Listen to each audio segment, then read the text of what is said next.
Jessica shouted as she entered the luxurious lobby of the Starlight Tower, breathless, carrying her 4-year-old daughter, Emily, in her arms and a cooler bag of takeout in her left hand. The doorman didn't even have time to stop her.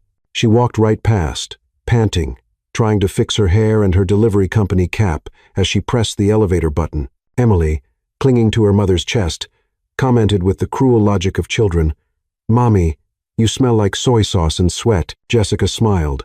"And you smell like the strawberry candy you snuck out of reception." Smart girl. On the 32nd floor, the apartment door opened before she could even knock. The client, an elegant blonde woman with a look of disgust on the tip of her perfectly arched eyebrow, glanced at her watch. 1 minute late. Jessica's eyes widened, sweating. "Miss, seriously, 1 minute? It's past the deadline." "I don't want it anymore," the woman said, crossing her arms. "I can't stand people who don't meet deadlines." "Oh, sure. Because your stomach has a built-in Swiss timer, right?"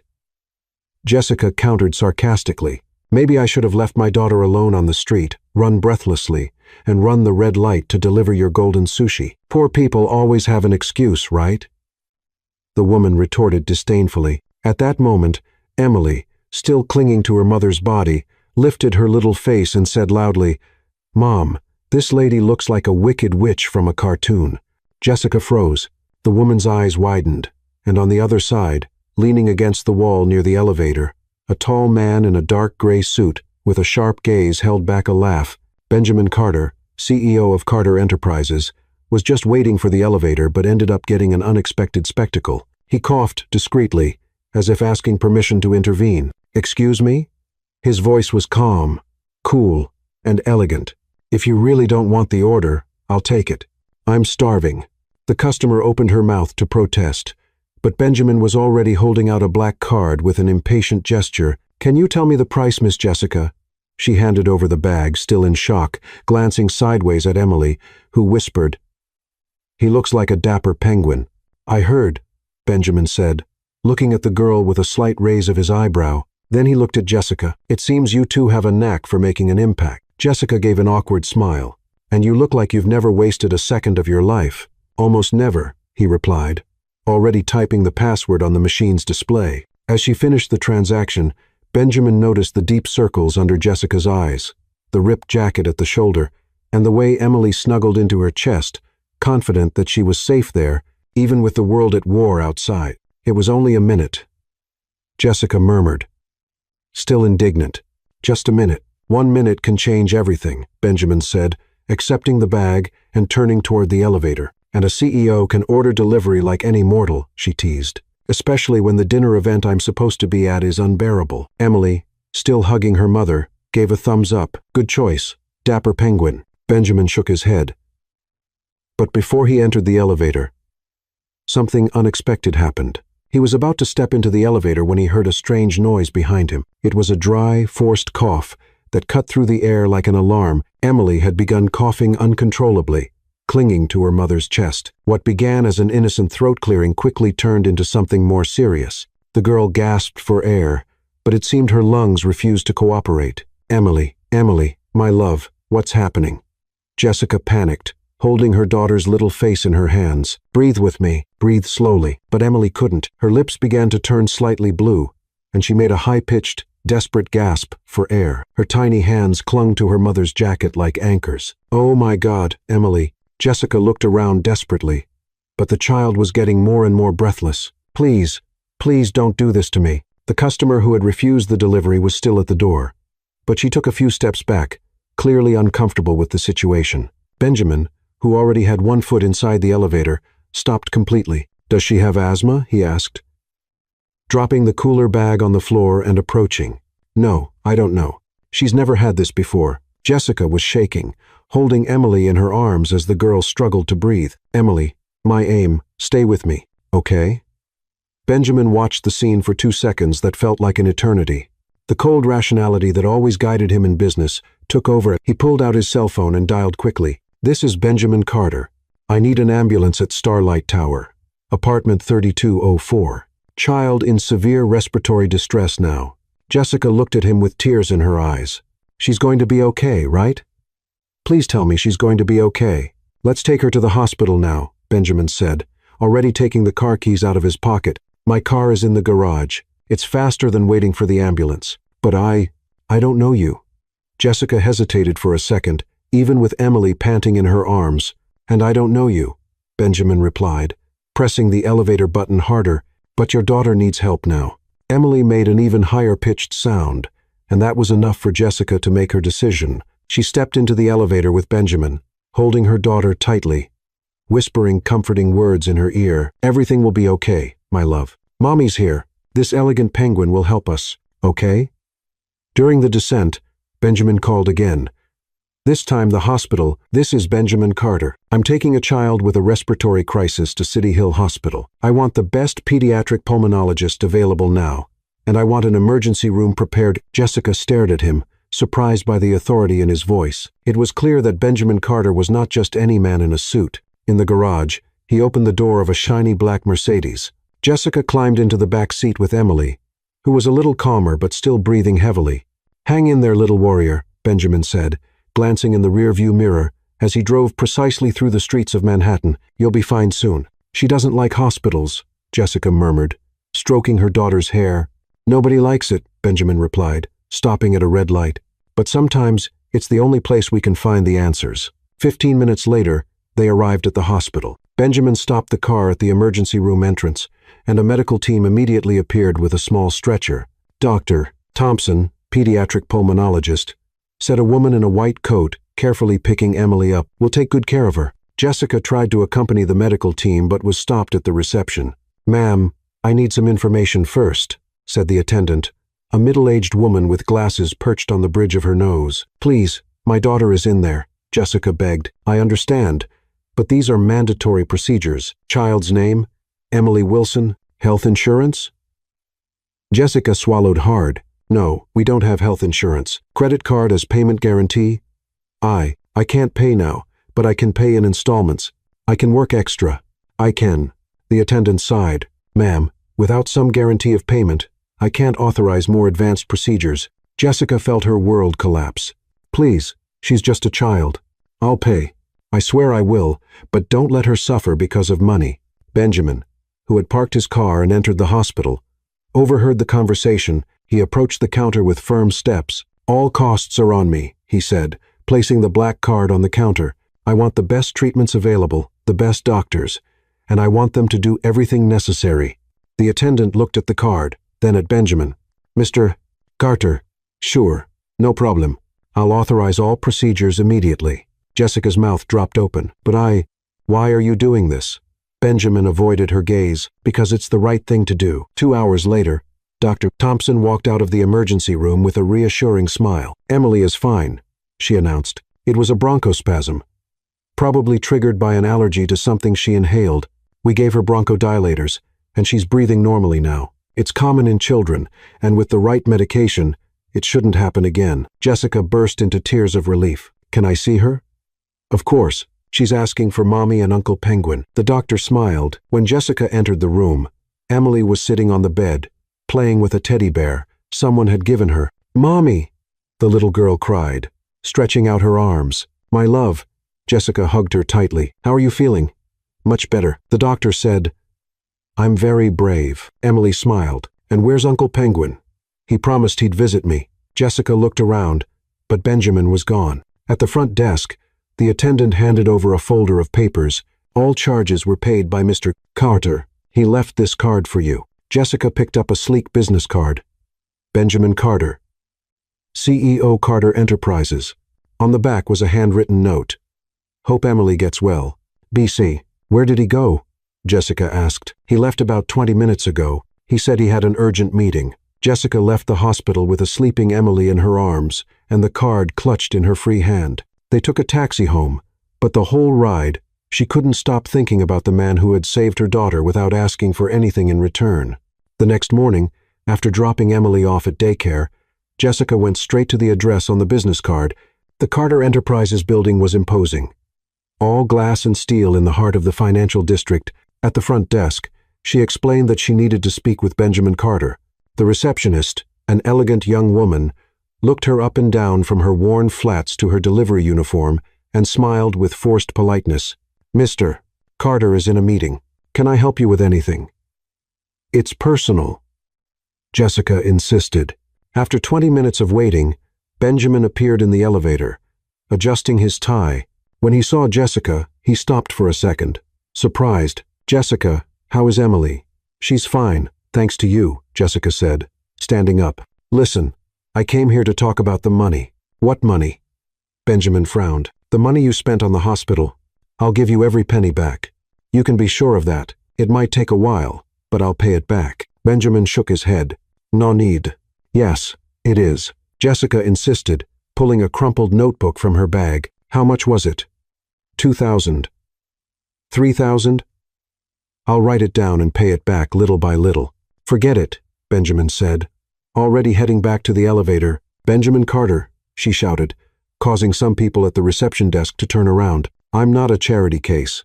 I work, I make ends meet, and I pay my bills. He stopped and turned around, his expression a mixture of surprise and admiration. How much do you earn per month? He asked.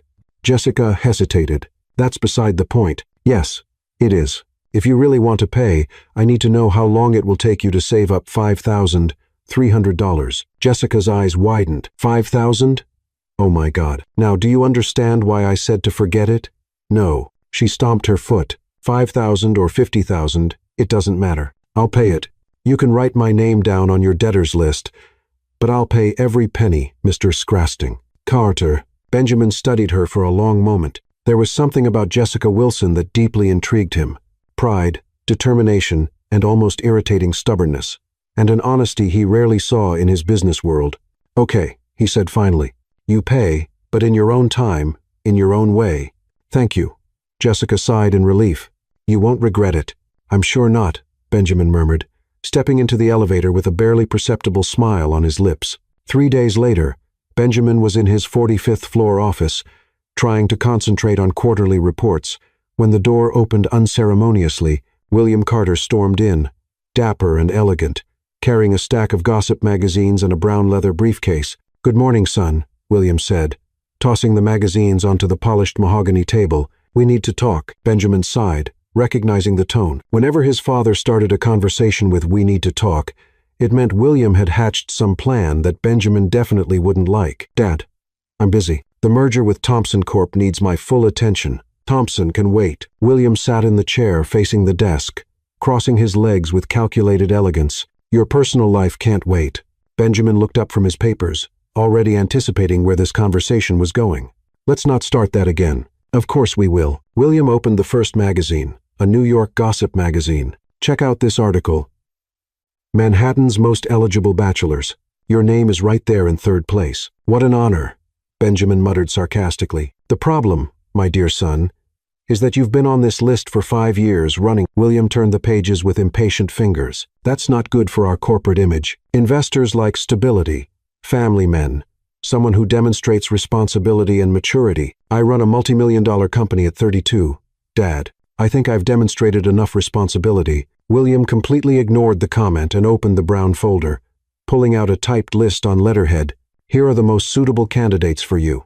All from traditional families, all impeccably educated, all financially independent. Benjamin picked up the list and quickly scanned it. Familiar names, faces he'd seen at social events for years. Beautiful, elegant, perfect women, and completely dull. Elizabeth Ashford. William pointed to the first name. You've dated her before. Excellent choice. Family owns luxury hotels, Harvard graduate, speaks 4 languages, and she has the personality of an iceberg, Benjamin added. Not to mention, our breakup was complicated. Details. William waved away. Adult relationships sometimes need second chances. And look here, Olivia Bennett, heiress to Bennett Industries, gorgeous, intelligent, and you have a lot in common. Like the fact that we both prefer our phones to each other's company?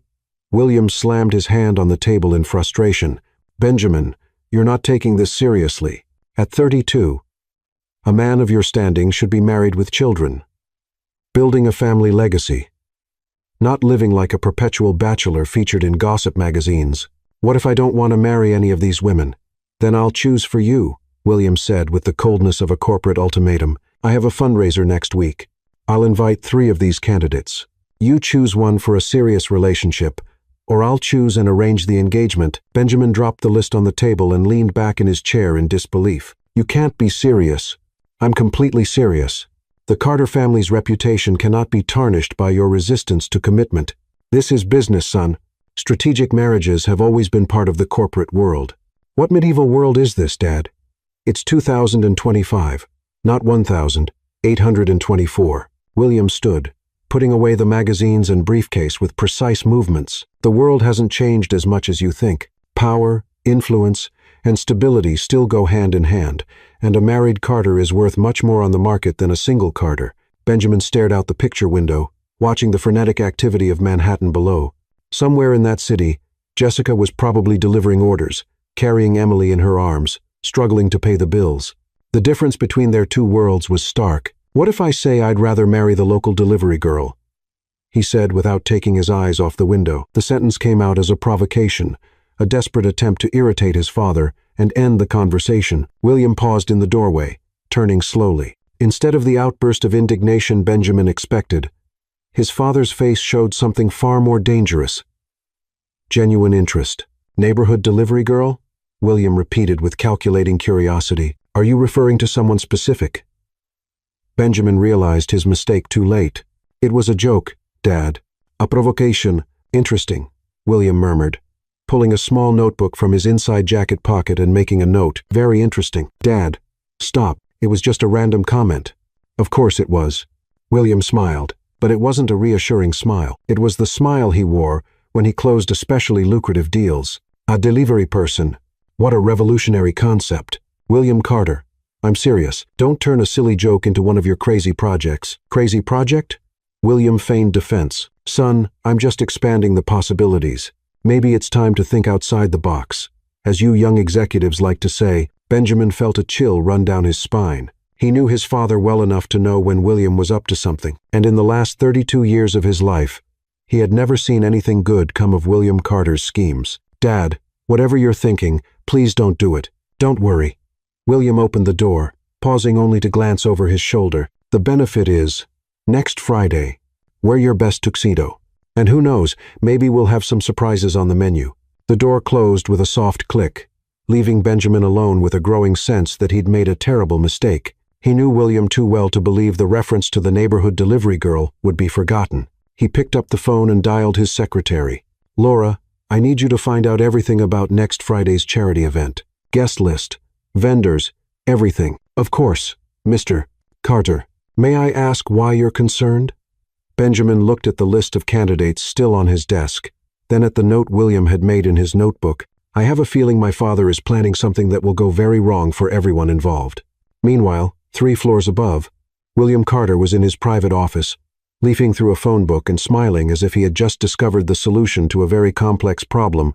"Neighborhood delivery girl," he muttered to himself.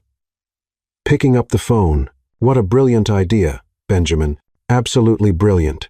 And with that, William began making some very specific calls, organizing what would undoubtedly be the most interesting event of the entire New York social season. The following Friday, Jessica Wilson stood in front of the cracked bathroom mirror in her small apartment, trying to fix her hair for the 5th time. Her black catering uniform was borrowed, and 2 sizes too big, but it was the best she could find at the last minute. "Mommy, you look beautiful," Emily said, sitting on the bed, swinging her legs as she ate breakfast cereal. "Thank you, love. Mom's just a little nervous." Jessica adjusted her bow tie for the 10th time. "It's a very fancy event. Very important people." "More important than you?" Her daughter's innocent question made Jessica smile.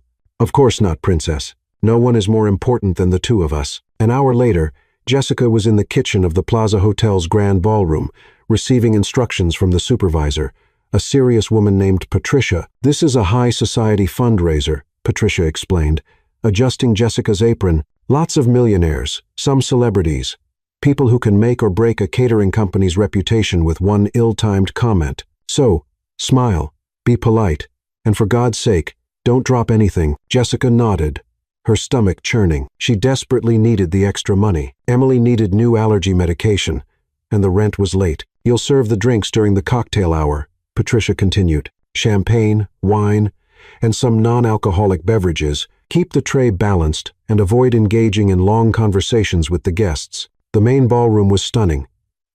Crystal chandeliers, enormous white flowers, tables decorated like movie sets. Jessica had never seen so much luxury in one place.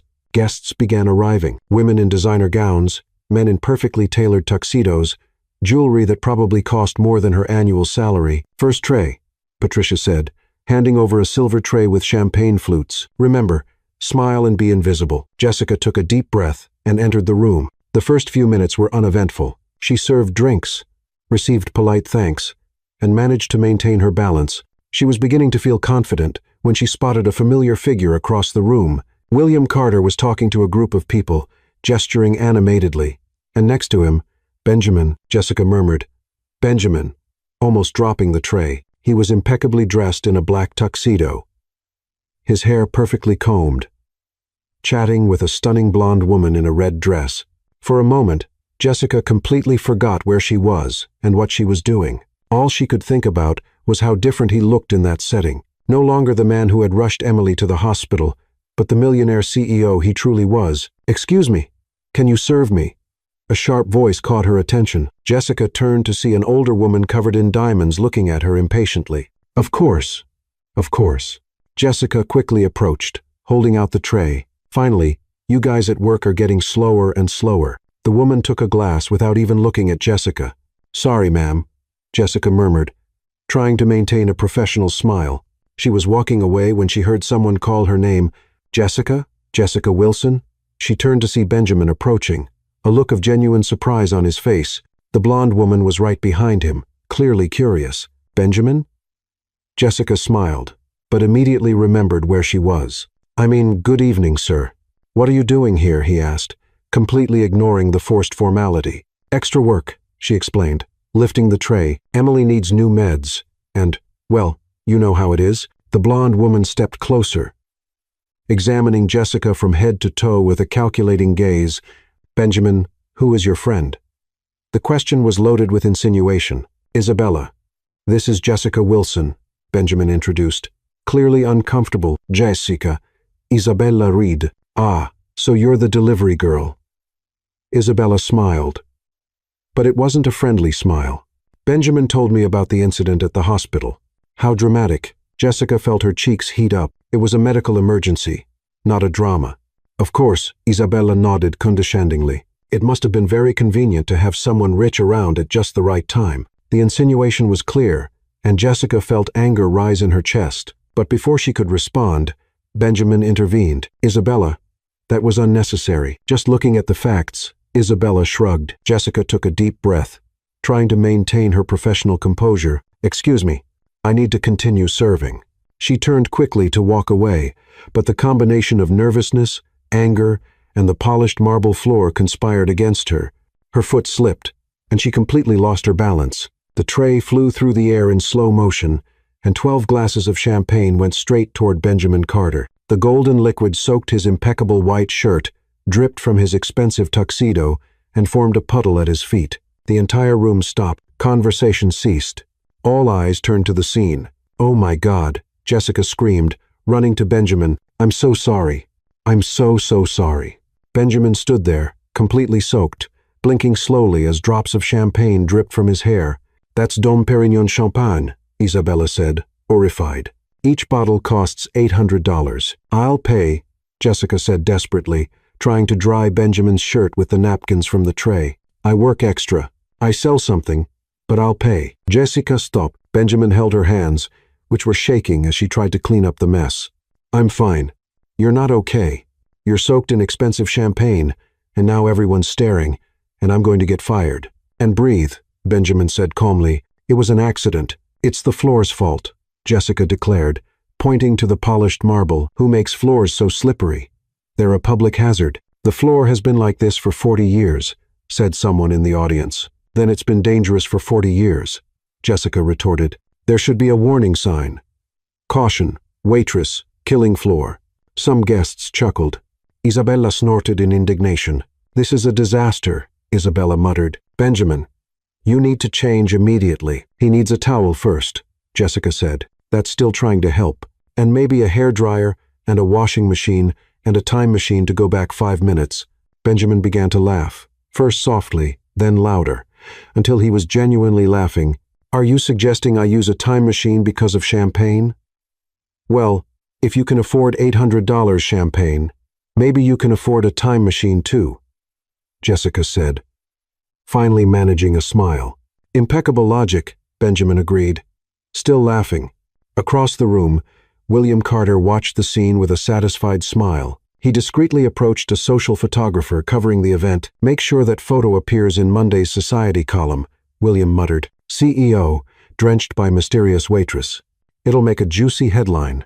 The photographer nodded and took a few discreet shots. Patricia, the supervisor, came running up, red with embarrassment.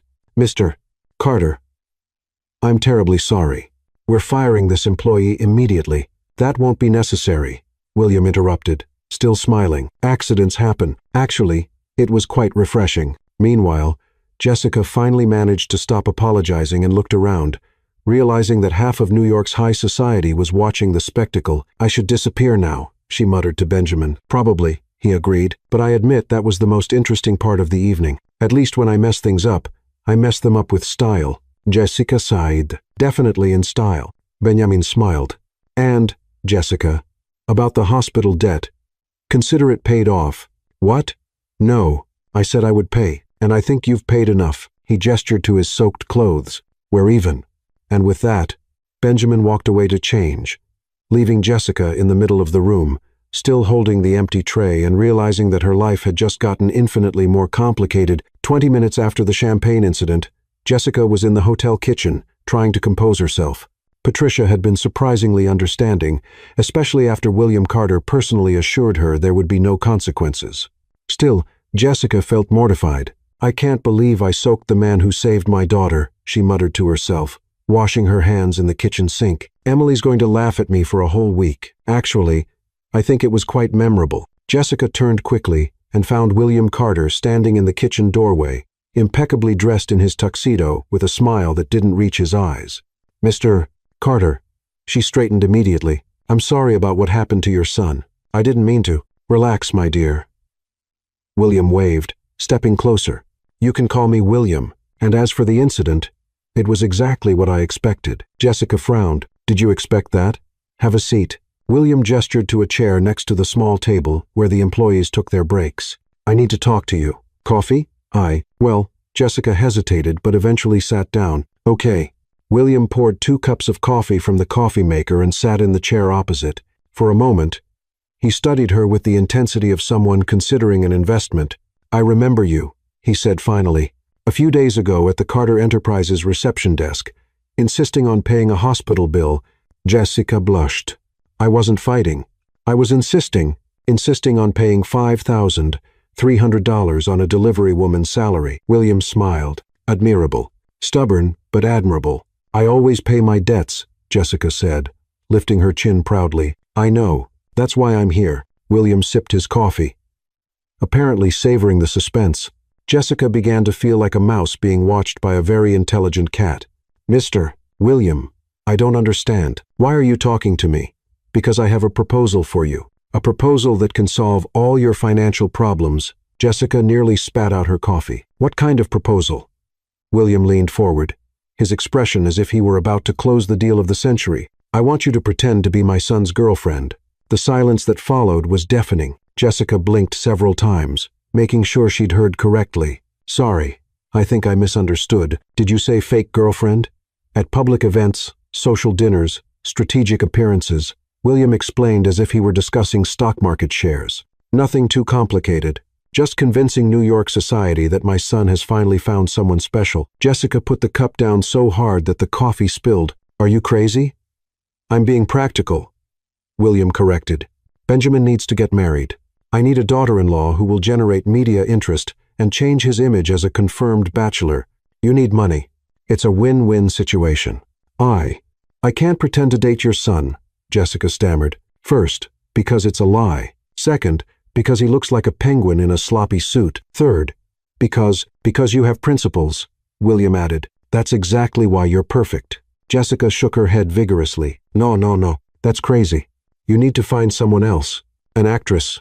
Maybe someone who can fake it." "The actresses I know are very obvious," William said, pulling an envelope from his inside jacket pocket. You, on the other hand, are authentic, real, exactly what Benjamin needs to break his image as a cold, calculating man. He's not cold, Jessica said without thinking. I mean, he saved Emily. He paid her medical bills. He was kind. See? You already see his human side. William smiled, satisfied. That's exactly what I need the audience to see. William placed the envelope on the table. Emily's tuition paid for the next 5 years. Private school, the best in the area, plus $10,000 per public appearance, and a $50,000 bonus when the charade is no longer necessary. Jessica stared at the envelope as if it were a poisonous snake. It's a reasonable amount for the service provided, but it's a lie, she protested. It's deceiving everyone. It's marketing, William corrected. And marketing is the art of presenting reality in the best possible way. Jessica took the envelope with trembling hands. There was a preliminary contract and a check with more zeros than she had ever seen combined. I can't accept this, she said. But her voice didn't sound very convincing. Think about Emily, William said softly. Private school means better opportunities, better teachers, a better future. It means you'll never have to worry about whether you can afford her medicine again. Jessica's hands trembled. 5 years of school fees. A lifetime's worth of food deliveries. What if Benjamin doesn't agree?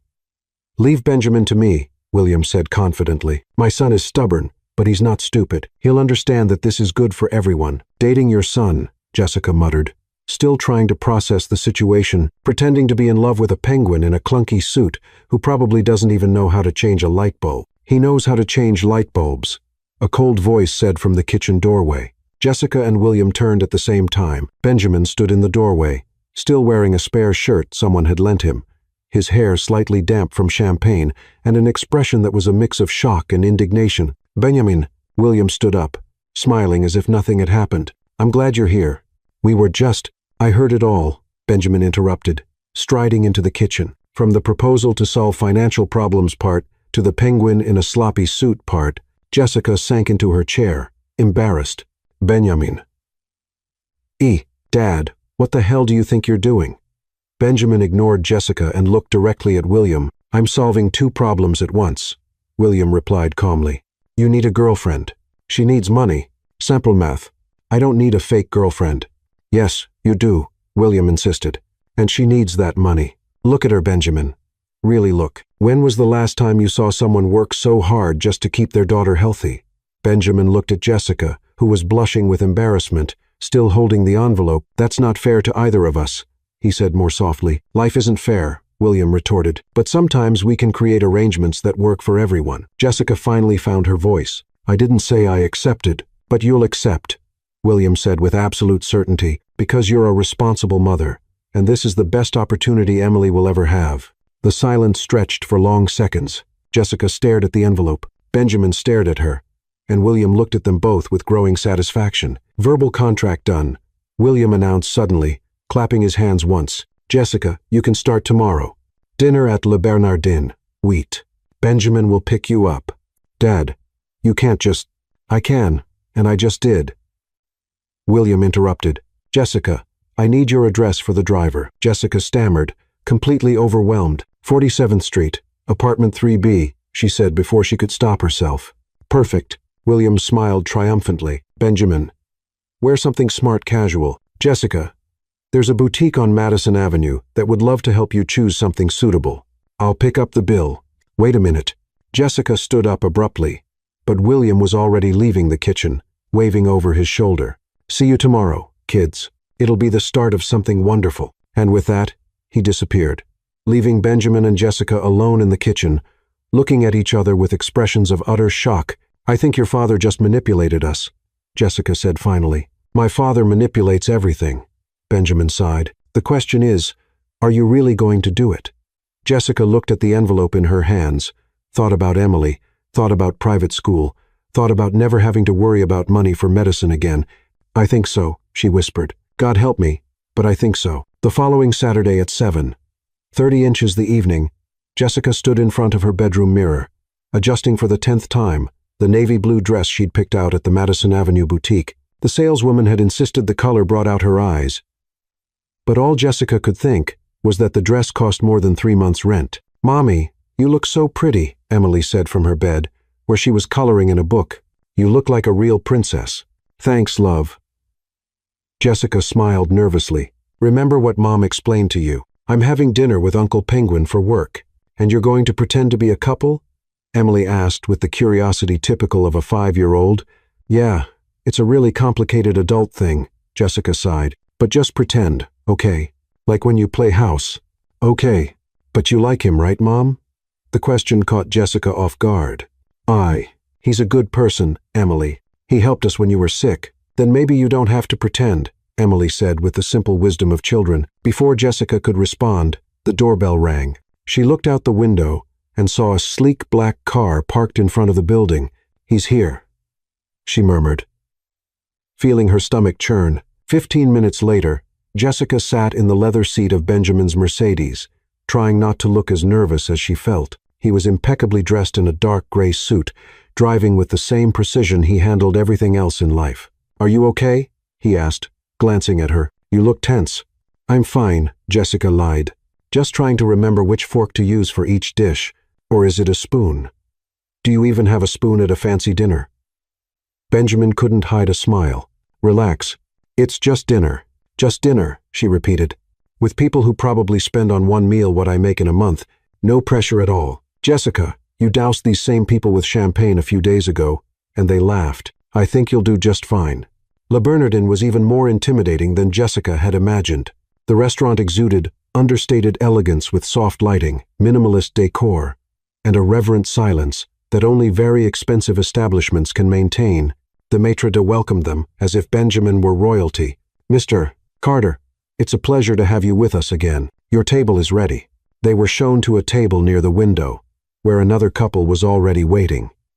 Michael Thompson, Benjamin's business partner, and his wife, Eleanor, an elegant woman in her 50s, Benjamin. Michael stood up to greet him, and this must be the famous Jessica we've heard so much about. Jessica extended her hand, trying to smile naturally. Nice to meet you. The pleasure is ours, Eleanor said, assessing Jessica from head to toe with an analytical gaze.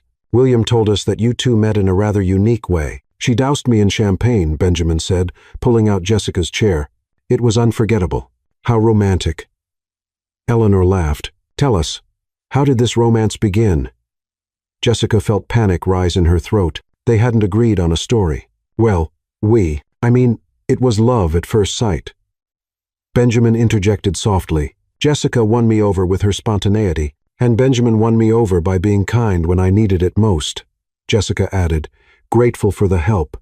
The waiter appeared with menus in French and English. Jessica looked at the options and felt her brain spinning. She couldn't even pronounce half the dishes. What do you recommend? Eleanor asked. The lobster is exceptional, Michael suggested. Lobster? Jessica said, trying to sound enthusiastic. I love lobster. It's like a polite scorpion that decided to live in the sea. Eleanor blinked in surprise. Michael laughed. Polite scorpion? Eleanor repeated. Well, think about the shape, Jessica gestured, getting into character. They both have those big claws and long tails, and they look like they're going to attack you. But the lobster wears a natural tuxedo and frequents fancy restaurants. Michael laughed so hard, he had to wipe his eyes. I never thought of that. They really are elegant, distant relatives. Benjamin watched, fascinated. Jessica was clearly out of her comfort zone. But there was something captivating about the way she turned nervousness into humor. When the cutlery was brought, Jessica looked at the collection of forks, knives, and spoons with a lost expression. Why do we need 3 forks? She whispered to Benjamin. I only have 2 hands. Use them from the outside in, he whispered back. What if I eat from the inside out? Will I get arrested? Probably deported, Benjamin joked. Eleanor, who had heard the whisper, smiled. Jessica, have you ever traveled abroad? Jessica swallowed. Oh yes, I travel a lot. How wonderful. Where was your last trip? France, Jessica said quickly. Paris. I loved the Eiffel Tower. So tall. And what else did you visit? Jessica panicked completely. The Louvre with the Mona Lisa, which, by the way, is much smaller than it looks on TV. And she has an expression like she just heard an inside joke. Inside joke? Michael asked, intrigued.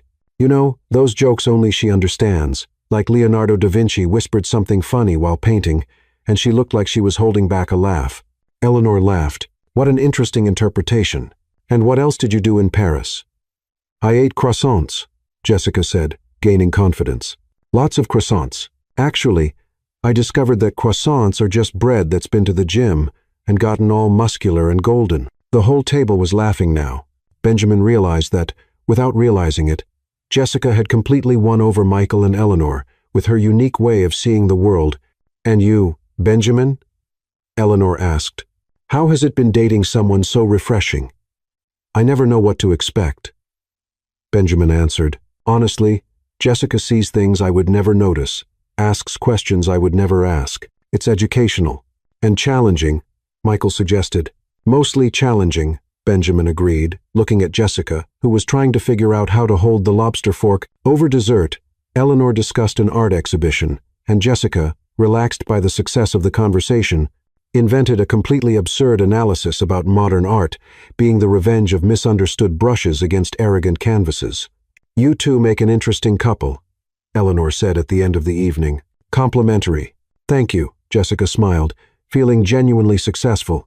When they left the restaurant, a light rain had begun to fall. Benjamin opened a small umbrella that barely covered them both. Sorry, I didn't expect rain, he said, trying to protect Jessica. It's okay. I like rain, she replied. Walking closer to him, they were almost to the car when Jessica stepped into a puddle deeper than expected. Her foot slipped, and she lost her balance completely. Benjamin reacted instinctively, dropping the umbrella and reaching out to catch her. Jessica fell against his chest, her hands resting on his shoulders, their faces inches apart.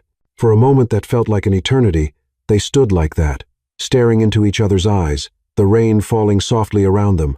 Jessica could see the raindrops on his eyelashes. I'm sorry, she whispered without pulling away. It wasn't your fault, he replied, also whispering, without letting go of her.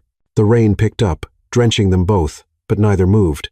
There was something about the moment, the closeness, the vulnerability, the way his eyes looked at her, as if seeing her for the first time, that made Jessica completely forget it was all just pretend. We should get in the car, she said finally. We should, he agreed, but still didn't let go of her. When they finally separated and got into the car, they were both wet and quiet, as if something important had happened, but neither of them knew exactly what. The night was successful, Benjamin said, turning on the heater. Yes, Jessica agreed, looking out the window. Successful. But they both knew something had changed in those few seconds in the rain, and neither of them was prepared to admit what it was. The following Wednesday, Jessica was at the apartment, trying to explain to Emily why Mom needed to go out again for work, when the phone rang. Hello, she answered, balancing the phone between her shoulder and ear as she prepared Emily's dinner. Jessica, it's Benjamin. Change of plans for tonight. What kind of change? She asked, feeling a twinge of anxiety. Benefit gala at the Museum of Modern Art. Black tie required. My father insisted it would be an excellent exposure opportunity. Jessica sighed. More important people who will judge me? Probably, Benjamin admitted. But you did so well at Le Bernardin that I'm sure you'll survive another night. What inspiring confidence, she murmured. What time?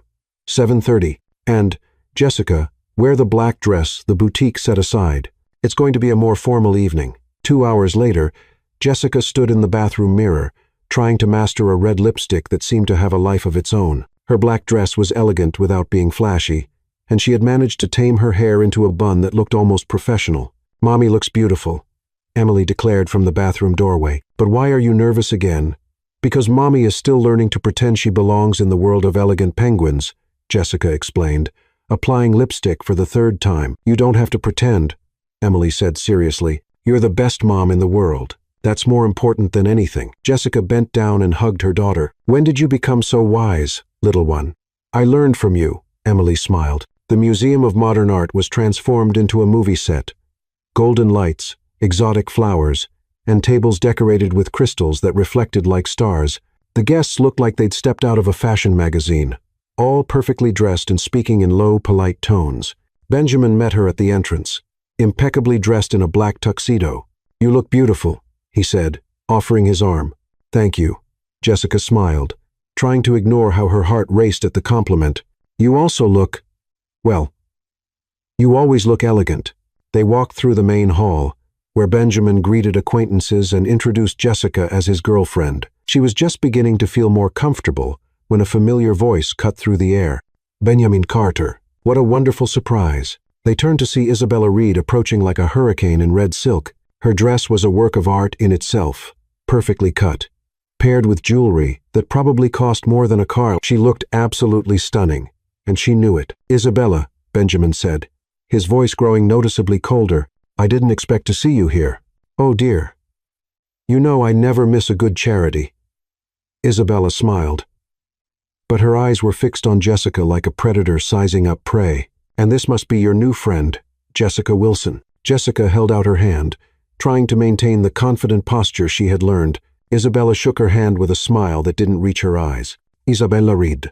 What an interesting dress. Very affordable." The comment was disguised as a compliment, but the intention was clear. Jessica felt her cheeks heat up, but kept her smile. "Thank you. I chose something that wouldn't draw too much attention. I don't like being vulgar."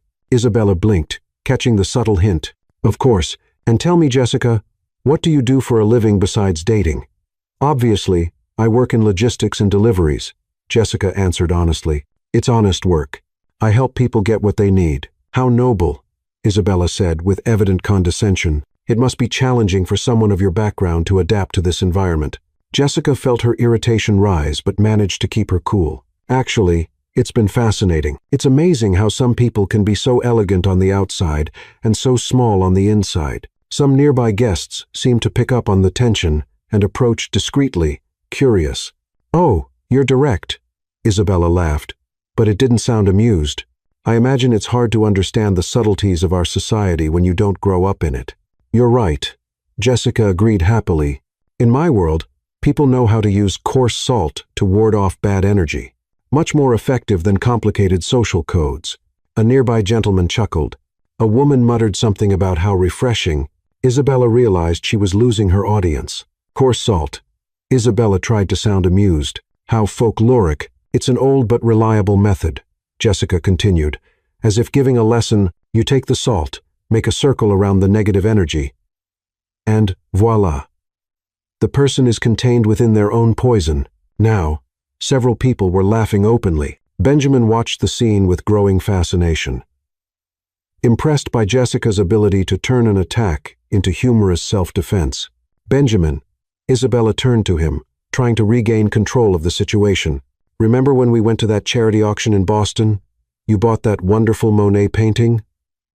"I remember," Benjamin replied dryly. "And the trip to the Hamptons on the Wellington's yacht," Isabella continued, clearly trying to reminisce about better times. "Those were such sophisticated times."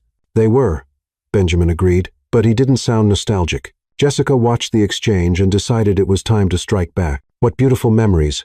Benjamin told me you were very compatible. You both loved things expensive and empty." Isabella's mouth fell open in shock. "Excuse me?" "Oh, sorry if I worded it poorly," Jessica said with mock innocence. "I meant expensive things and, how do you say, no real emotional substance." Benjamin explained to me how difficult it was to find genuine connection in that kind of relationship. Benjamin coughed, clearly trying to hide a smile. He definitely hadn't said it, but he was impressed by Jessica's creativity. "I don't think Benjamin would say something like that," Isabella said, her voice slightly high-pitched. "Oh, but he did," Jessica insisted. "It was quite touching, actually. He talked about how empty he felt, like he was playing a role, pretending to be someone he wasn't. He said he never wanted to feel that way again." The surrounding crowd was now clearly paying attention. Isabella realized she had completely lost control of the situation. "Well," Isabella said, forcing a smile, "I guess different people have different perspectives on relationships." "Exactly," Jessica agreed warmly. "For example, I believe true love has nothing to do with how much money you have or what family you come from. It's about who's willing to hold your hand when you're scared or who carries your daughter to the hospital without a second thought." Isabella's eyes glinted with mischief. "Your daughter?"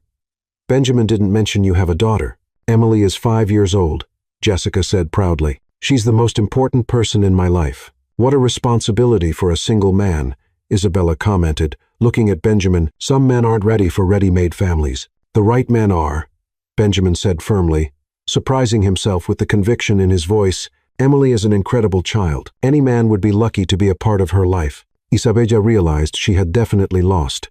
She tried a few more attacks, but Jessica deflected each one with humor and wit. always managing to make the audience laugh at Isabella's expense. Finally, Isabella gave up. Well, it was enlightening meeting you, Jessica. I'm sure we will learn a lot from each other. I'm sure.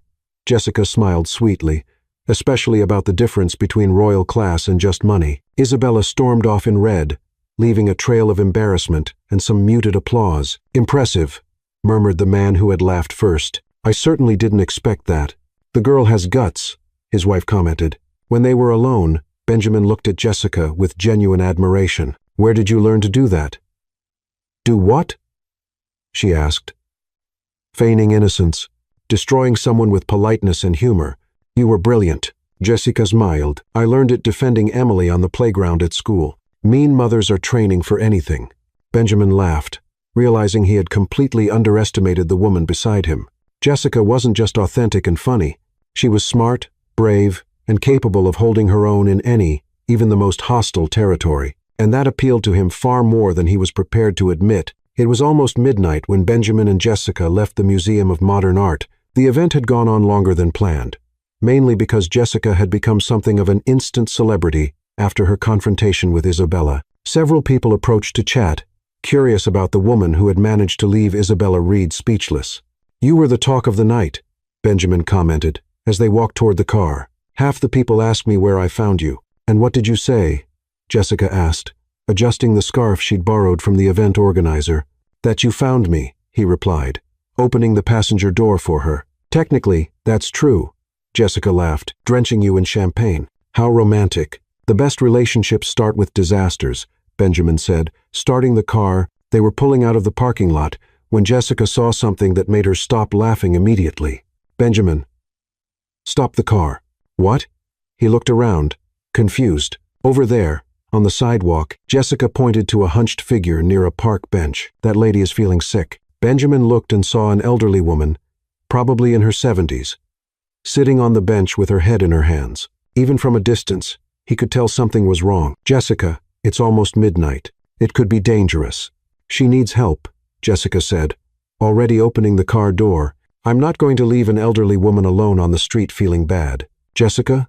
Wait. Benjamin tried to protest, but she had already gotten out of the car. He sighed, parked quickly, and followed her. Jessica was already kneeling beside the woman, speaking in a low, soothing voice. Hello, ma'am. My name is Jessica. Are you feeling okay? The woman raised her head. She was pale with beads of sweat on her forehead, and her hands were visibly shaking. I think I have a heart problem, she said weakly. Chest pain, shortness of breath. I ran out of medicine today, and I couldn't get to the pharmacy. Benjamin approached, concerned.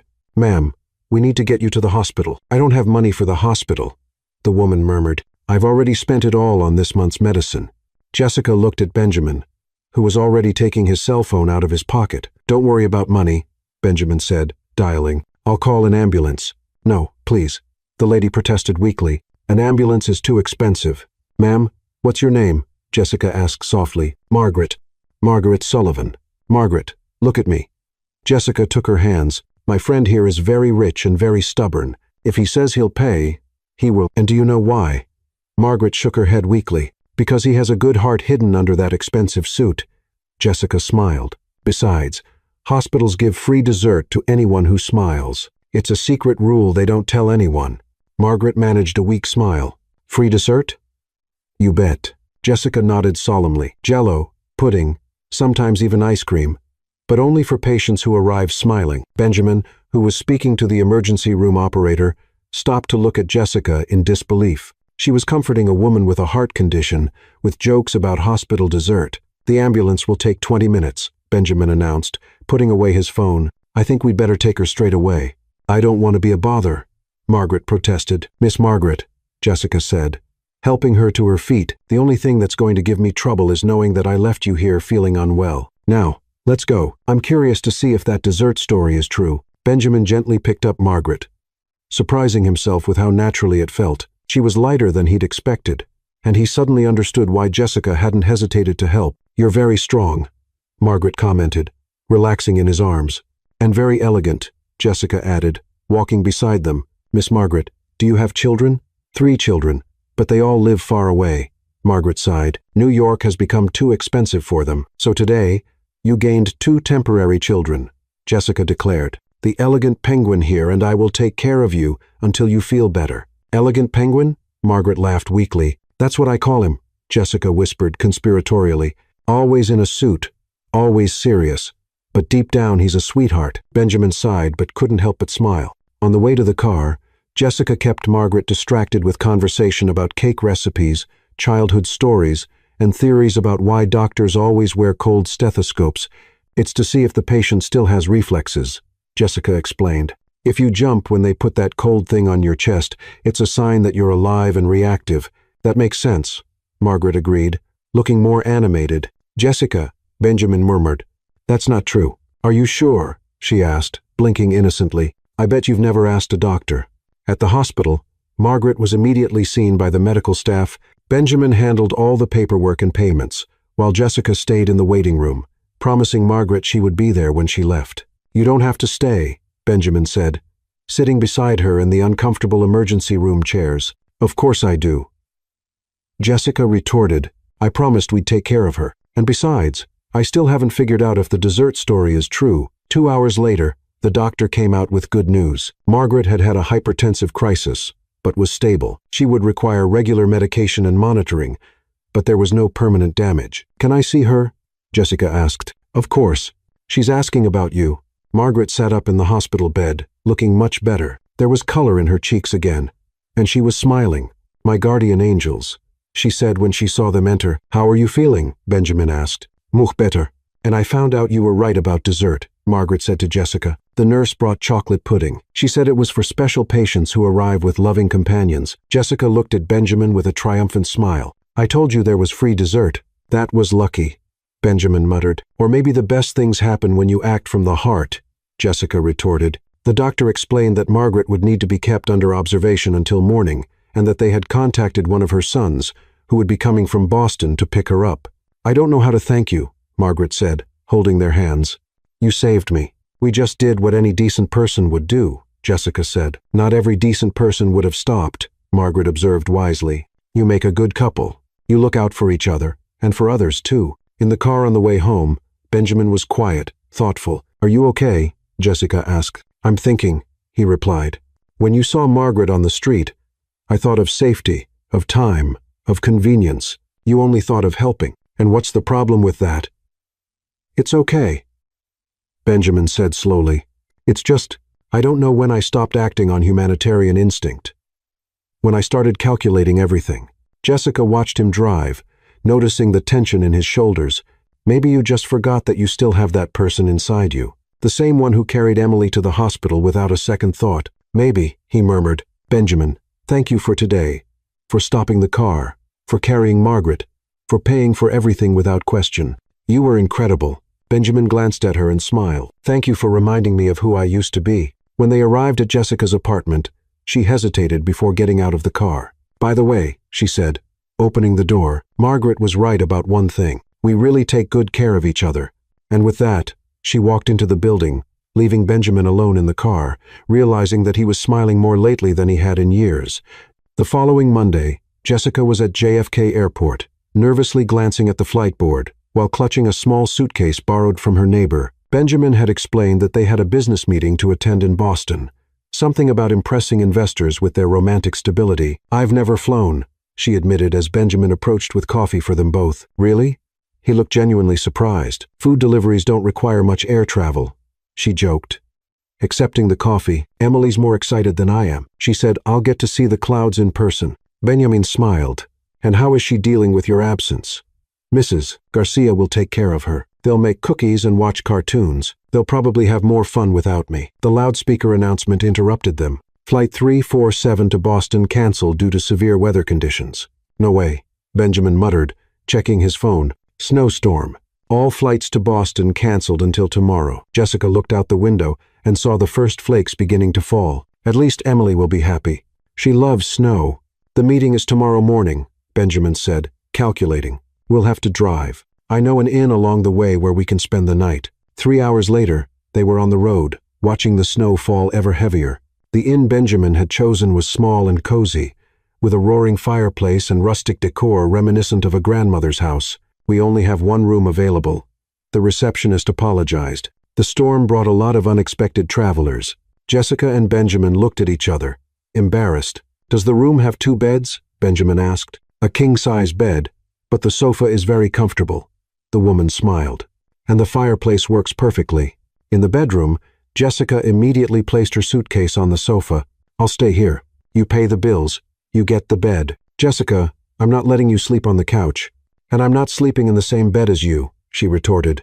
"No matter how harmlessly elegant a penguin you are." Benjamin was about to argue when Jessica's phone rang. It was Emily on a video call. "Mommy, it's snowing here too." Emily appeared on the screen, excited. "Mrs. Garcia says you're stuck in the snow with Uncle Penguin." "Hi, love." Jessica smiled, sitting on the edge of the bed. "I'm fine. Uncle Penguin is taking care of me." "Hi, Emily." Benjamin waved, sitting down next to Jessica to appear on screen. "Are you guys in a hotel?" Emily asked curiously. "At an inn," Jessica explained. "Because of the snow. How fun." Emily clapped her hands. "You can play games." "Mrs. Garcia taught us a new game. Vent questions." 20 questions? Benjamin asked. "It's like this. One person thinks of something, and the other asks 20 questions to guess it." Emily explained excitedly. "You two should play." "Mrs. Garcia said it's good for getting to know people." Jessica laughed. "Emily, I don't think Uncle Penguin is much of a gamer." "I do," Benjamin protested, surprising himself. "It sounds interesting." "Really?" Jessica looked at him in surprise. "Mrs. Garcia, they're going to play." Emily shouted to someone off screen. "Mommy, you have to find out what his favorite food is." After saying goodbye to Emily, they were alone in the room with the snow falling heavily outside and the fireplace crackling cozily. "So," Benjamin said, taking off his jacket and sitting in the armchair near the fireplace, 20 questions. "Do you want to find out my favorite food?" "Okay." Jessica accepted the challenge, sitting on the sofa across from him. "Is it sweet?" "No." "Is it salty?" "Yes." "Is it expensive?" Benjamin hesitated. "It depends on where you buy it." "That counts as yes." Jessica decided. "Do you eat it with a fork?" "Sometimes." Vague answer. She protested. "Is it pizza?" "No." "And that was your 5th question. Hot dog? Hamburger?" "It's getting hot." Benjamin smiled. "Cheeseburger?" "Very hot." "McDonald's double bacon cheeseburger," Jessica shouted. Benjamin laughed, genuinely surprised at himself. "How did you guess?" "Seriously." Jessica gasped. "The Millionaire CEO loves fast food." "I love it," he admitted, sounding almost embarrassed. "Especially at 2:00 the morning when I'm working late. There's a 24-hour delivery franchise near the office." "That's humanly normal," Jessica said, smiling. "Your turn. Discover my greatest fear." The questions continued, interspersed with laughter and unexpected revelations. Benjamin discovered that Jessica was afraid of elevators, which is why she always took the stairs, that she dreamed of being an art teacher, and that she once tried to cut her own hair and ended up bald on one side. Jessica discovered that Benjamin played the piano in secret, that he had cried watching a Disney movie with his niece, and that his biggest insecurity was not knowing if people liked him for who he was or for what he had. "That's sad," Jessica said softly. "It's realistic," Benjamin corrected. "What's all that money for if it makes you question whether people are genuine?" "Good question," he murmured. Around 10 at night, Benjamin's stomach growled loudly. "Hungry?" Jessica asked. "The inn's restaurant closed at 9. Let's see if they have a guest kitchen," Jessica suggested. The kitchen was small but well-equipped. Jessica found pancake ingredients and decided to make a midnight supper. "Can you cook?" Benjamin asked, sitting at the counter. "Of course. I'm a single mom," she laughed. "Pancakes are a Wilson House specialty. Can I help?" "Do you know how to cook?" "Theoretically," Benjamin admitted. "What does theoretically mean?" "It means I know the basics, but I've never really practiced much." Jessica laughed. "Okay, you can be my assistant." Benjamin mixed the batter while Jessica prepared the pan. Everything was going well until he decided to flip a pancake in midair like he'd seen in movies. The pancake flew high, spun gracefully, and landed right on the stove next to the frying pan. "Benjamin!" Jessica yelled, trying to get the dough off the hot burner. The dish towel caught fire when she tried to clean up the mess. "Fire!" Benjamin shouted, grabbing a glass of water. "Don't splash it!" Jessica shouted back, blowing on the small flames. Within seconds, the kitchen was filled with smoke. The fire alarm went off, and they were both covered in flour and giggling like teenagers. "You almost burned down the inn," Jessica said, still laughing when they finally managed to clean everything up. "Me? You're the one who let the cloth catch fire, because you threw pancakes on the stove. It was an artistic accident," Benjamin defended. Brushing flour from her hair, they stood there like that, him brushing flour from her hair. Both of them still laughing when they realized how close they were. "Maybe we should order pizza," Benjamin whispered. "Maybe," Jessica agreed without moving away. That night, Benjamin slept on the couch, insisting it was comfortable, but for the first time in years, he didn't dream of spreadsheets or meetings. He dreamed of laughter, flying pancakes, and a woman who made him feel normal. And Jessica, lying in the too-big bed, smiled in the dark, realizing she was dangerously close to forgetting it was all just pretend. Back in New York the following Thursday, Jessica was feeling strangely nostalgic. The trip had been a success. The meeting went well, and she and Benjamin seemed to have found a comfortable rhythm in the charade of their relationship. She even began to forget it was all pretense. She was organizing Emily's school clothes when her cell phone rang. It was Patricia from the catering company. "Jessica, have you seen the news today?"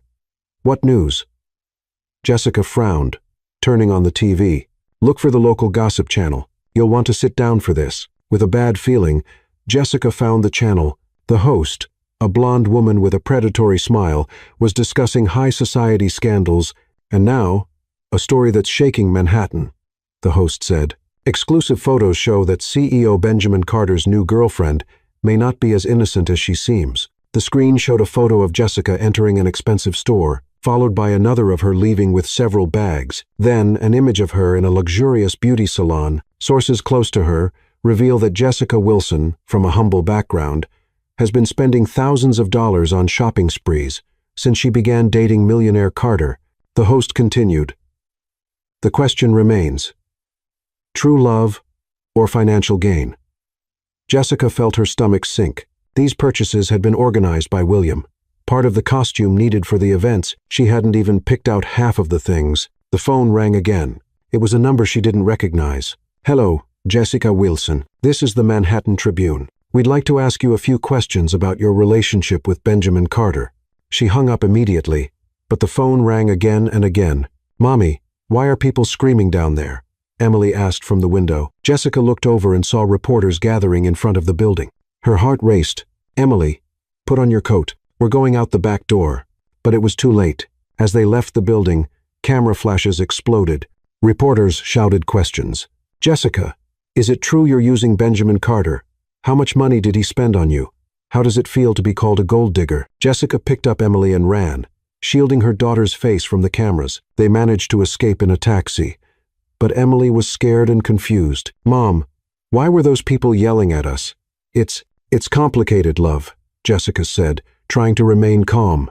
At Mrs. Garcia's apartment, where they had taken refuge, Jessica tried to call Benjamin, but it went straight to voicemail. She tried 3 more times without success. Finally, 2 hours later, he returned the call. "Jessica, I saw the news." His voice was tense. "We need to talk. Benjamin, those photos are of purchases your father organized. I didn't even choose those things. You know that." "I know," he said, but there was something strange in his voice. "But we need to think about how this affects the deal." "The deal." The words hurt more than Jessica expected. "Of course, the deal. My father is furious. He says this could damage our corporate image. Maybe we should take a break." "A break," she repeated, feeling something break in her chest. "Just until the situation calms down. You understand, right?" Jessica understood perfectly. At the first sign of trouble, when public opinion turned against her, Benjamin was backing down, protecting his reputation, as she should have expected from the start. "I understand," she said, her voice as firm as she could manage it. "No problem, Benjamin." She hung up and stared at the phone, feeling stupid for having started to believe this was real. "Is Mommy sad?" Emily appeared beside her, her eyes worried. "A little," Jessica admitted. "Because of Uncle Penguin?" "Because of work," Jessica said.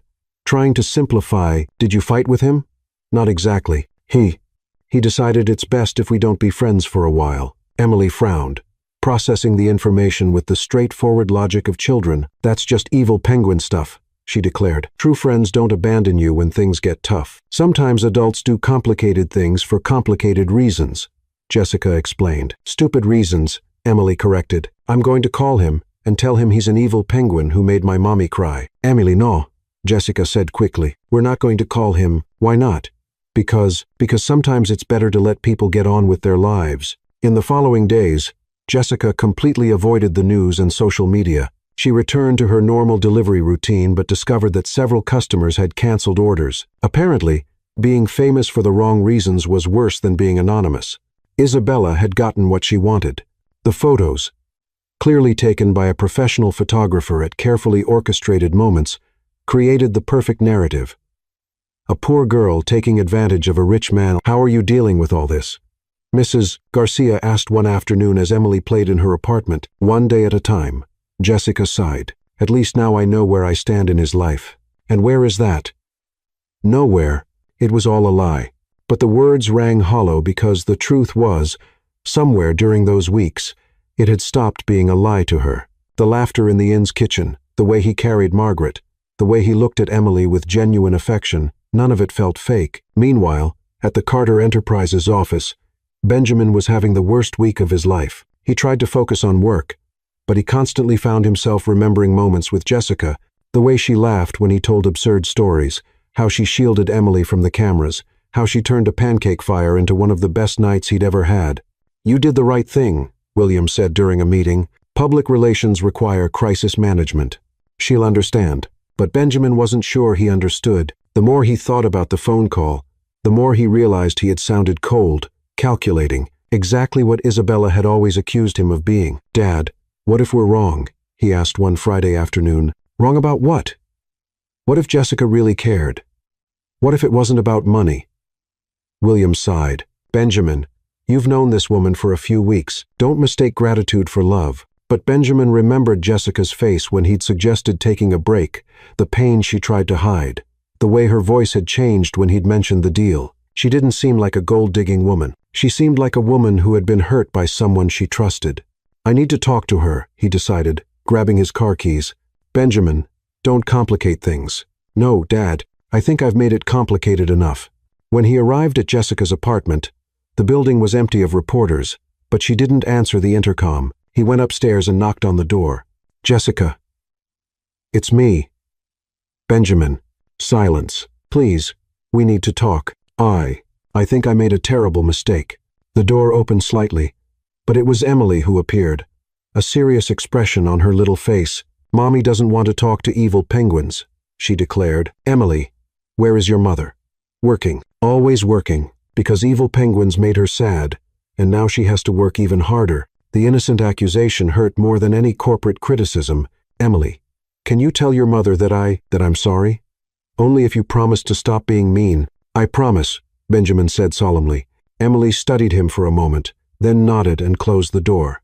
Benjamin stood in the hallway, realizing he'd lost much more than a fake girlfriend. He'd lost the woman who made him laugh, who reminded him of who he really was, and who, somehow, inexplicably, had become the most real part of his life. 2 weeks after the media debacle, Jessica was serving canapés at another high society event. This time, it was a charity auction at the Grand Hotel Plaza, and she had gotten the job through a different agency, using her mother's maiden name to avoid recognition. The dining room was packed with New York's elite. Jessica kept her head down, serving discreetly and trying to become invisible. She had learned the art of invisibility over the past 2 weeks. It was surprising how people didn't notice waitresses when they were determined not to see them. More champagne, please, an elegant woman asked without even looking at Jessica. Of course, ma'am, Jessica murmured, refilling her glass. The auction host, a pompous man in a white tuxedo, was on stage announcing the next item. And now, ladies and gentlemen, we have a truly special piece, a vintage jewelry set from the Sterling family's private collection. Jessica was heading to the kitchen for more drinks when she heard a commotion at the entrance to the dining room. Voices whispered, heads turned. She glanced discreetly and felt her heart stop. Benjamin Carter had just entered the room. He looked different. His suit was impeccable as always, but there was something in his posture, an almost desperate determination she'd never seen before. His eyes roamed the room as if searching for someone in particular. Jessica hid behind a column, praying he wouldn't see her. She wasn't prepared to face him, especially not here at work, where she needed to maintain her professional composure. The auction continues with this magnificent pearl necklace, the presenter continued. oblivious to the growing excitement among the guests. But Benjamin wasn't paying attention to the auction. His eyes finally found Jessica behind the column, and the relief on his face was almost palpable. He started toward her, but Jessica panicked. She turned quickly and headed for the kitchen, hoping to escape before he reached her. "Jessica!" His voice echoed through the hall. The presenter stopped mid-sentence. Conversation ceased. 500 heads turned to see what was happening. Jessica froze in the middle of the room, holding a tray of empty glasses. Feeling all eyes on her, she wanted the floor to open up and swallow her. "Excuse me," Benjamin said, addressing the host on stage. "I need to make an announcement." "Sir, this is not the right time," the presenter protested. "It's the perfect moment," Benjamin retorted, stepping onto the stage unceremoniously. The crowd murmured in confusion. Jessica stood frozen, unable to believe what was happening. Benjamin took the microphone, took a deep breath, and looked directly at her. "A few weeks ago, I met a woman," Benjamin continued, his voice echoing through the room. "She poured champagne on me, called me a classy penguin, and completely changed my life." A low chuckle rose from the audience. Jessica felt her cheeks heat up. "Benjamin, what are you doing?" she whispered. But he was too far away to hear. "This woman taught me things I'd forgotten," Benjamin said, his voice gaining strength. "She taught me that helping a stranger on the street is more important than arriving on time for a meeting. That laughing until you can't breathe is worth more than any $1,000,000 contract. That courage isn't about closing difficult deals. It's about raising a daughter alone and still maintaining faith in humanity." Jessica felt tears well up in her eyes. The people around her began to realize who he was talking about and moved away slightly, forming a circle around her. "The last few days with her were the happiest days of my life," Benjamin said, his voice trembling with emotion. "And I ruined it all because I was afraid. Afraid it was too good to be true. Afraid to trust my heart instead of my head." Isabella Reed, who was present at the event, was visibly furious at the back of the room, whispering something urgent to a friend. "Jessica Wilson," Benjamin said, stepping down from the stage and walking toward her, "I ask your forgiveness. Forgiveness for doubting you when I should have trusted you. Forgiveness for choosing my reputation over your feelings. Forgiveness for being exactly the kind of cold, calculating man you deserve to avoid." He stopped in front of her, his hands shaking slightly. "You taught me that life isn't a spreadsheet full of calculations and strategies. Life is improvisation. It's chaos. It's spilling champagne and laughing at the mess." Jessica dropped the tray, which shattered on the floor with a crash that echoed through the silent hall. "Benjamin," she whispered. "I love you," he said, falling to his knees in the middle of the ballroom. "I really love you. It's not a pretense. It's not a deal. It's not a strategy. It's real. It's terrifying. It's the most genuine thing I've ever felt in my life." He took a small velvet box from his pocket. "Jessica Wilson, will you marry me? Do you want to start a real family with me and Emily? Do you want to teach me how to be human every day for the rest of our lives?" The room was completely silent. Even the waiters had stopped working to watch the scene. Jessica looked at the man kneeling before her, the millionaire CEO who had given up all pride and control to come out publicly. Tears streamed freely down her face. "You're an idiot," she said finally, her voice breaking. Benjamin blinked, clearly not expecting that answer. "A beautiful, brave, and completely crazy idiot," she continued, smiling through her tears. "And I love you, too, my elegant penguin." The hall erupted in applause. People shouted, whistled. Some even cried. "Is that a yes?" Benjamin asked, still kneeling. "It's a yes," Jessica confirmed, pulling him up. "I'll be the happiest wife in the world by your side." Benjamin scooped her up in his arms and spun her around, kissing her as the crowd cheered even louder. When they finally broke apart, they were both laughing and crying at the same time. "Emily will be overjoyed," Jessica said. "She already knows," Benjamin confessed. "I asked her blessing first. She said it was about time, and that I could stop being an evil penguin now. And what will your father say?" "That this was the best investment of my life," Benjamin smiled. "And for once, he'll be right." The auction host, completely lost, tried to resume the event. "Well, that was unexpected. Let's get back to the auction." "Actually," Benjamin said, taking the microphone again, "I'd like to make the first bid. $50,000 for everything being auctioned today." The crowd gasped. "For charity, of course," he continued. "In the name of the woman who taught me that true wealth has nothing to do with money." And with that, Benjamin took Jessica by the hand, and they left the room under a shower of flower petals that someone had started throwing. leaving behind a party that would definitely go down in New York gossip history. 3 months later, in the heart of Central Park, a wedding ceremony was taking place that definitely did not follow the traditional protocol of New York high society. The altar had been set up near the Bethesda fountain, decorated with simple, elegant flowers. Gold chairs were arranged in a semicircle for the 300 guests, an eclectic mix of executives in expensive suits, food delivery drivers in their finery, Jessica's neighborhood neighbors, and curious socialites, who wouldn't miss this event for the world.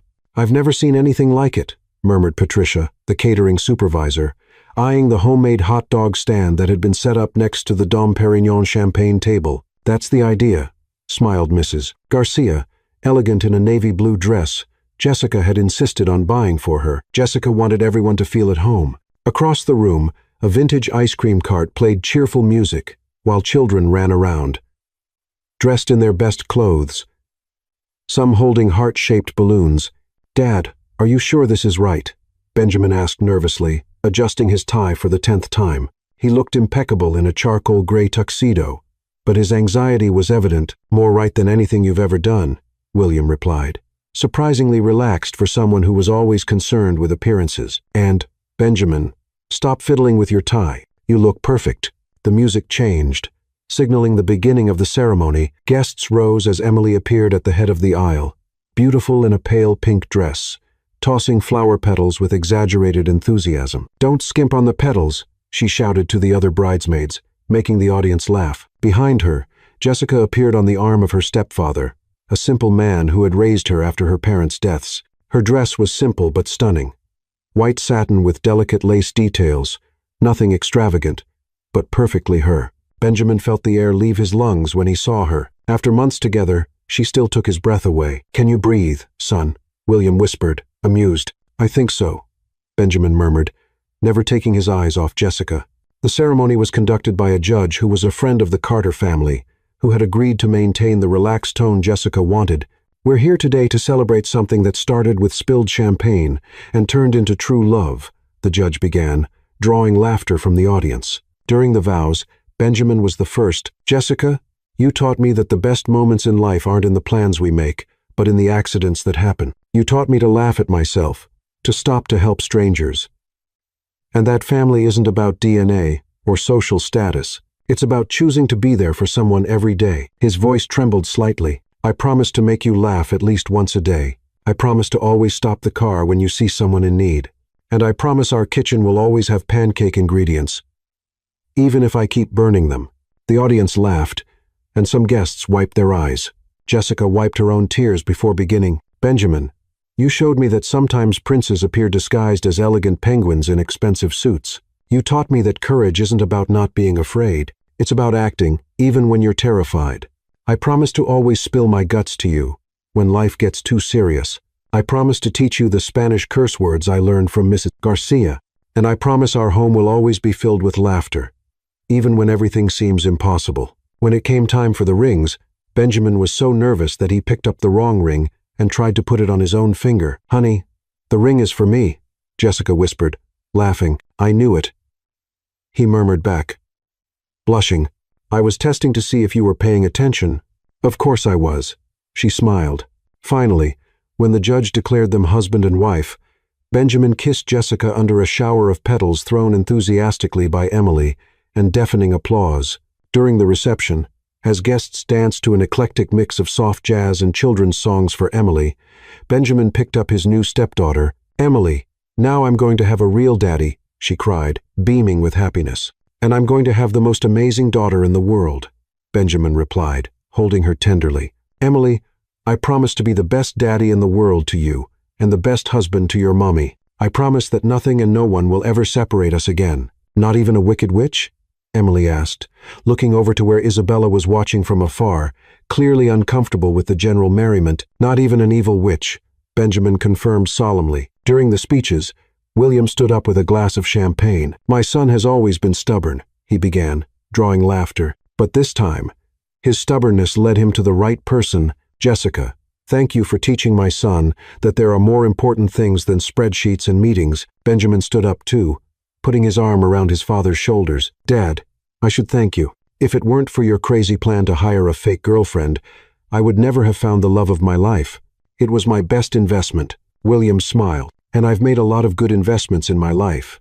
The party continued late into the night, with executives eating hot dogs, socialites dancing to children's music, and Emily teaching some important guests how to play hopscotch. When it was finally time to leave, Benjamin carried Jessica to the car, following tradition. While Emily threw rice and shouted marriage advice she'd learned from Disney movies, "You'll live happily ever after," she shouted. "And don't forget to eat lots of cake." In the car, Jessica snuggled into Benjamin's side. "So, husband, how are you feeling?" "Like the luckiest man in the world," he replied, kissing her softly. "And you, wife?" As if my real life had finally begun, and as they drove through the New York night, leaving behind a party that would be talked about for months in society, the three had finally found what they had been searching for without knowing it. A real family built on love, laughter, and the certainty that the best plans are those we never plan.